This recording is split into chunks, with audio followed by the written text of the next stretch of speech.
cennet toprağım, buytoncum, kuvancım, dayancım vatan.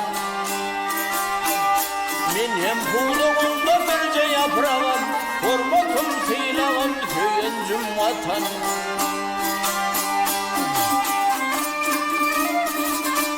Sen koynumda doğdum, geldim kemala, belli kitap defter dilli kalama.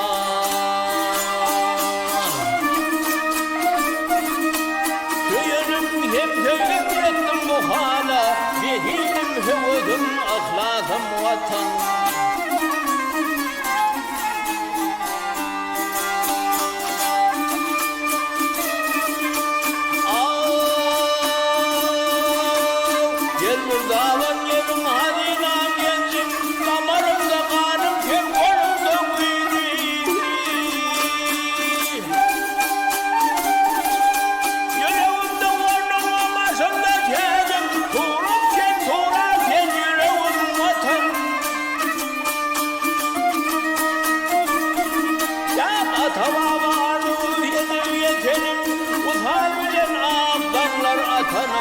Uthal bilen abdanlar atanım.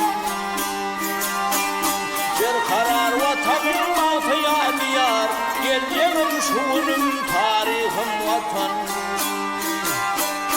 Kenarlı tehlali derya dağım var, almalı incirli üzüm bağım var.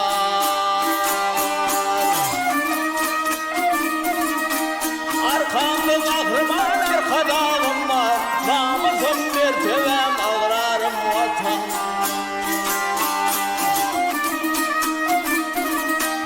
Arkamda kahraman arka dağım var, arka dağlı ferdar gerçekli vatan.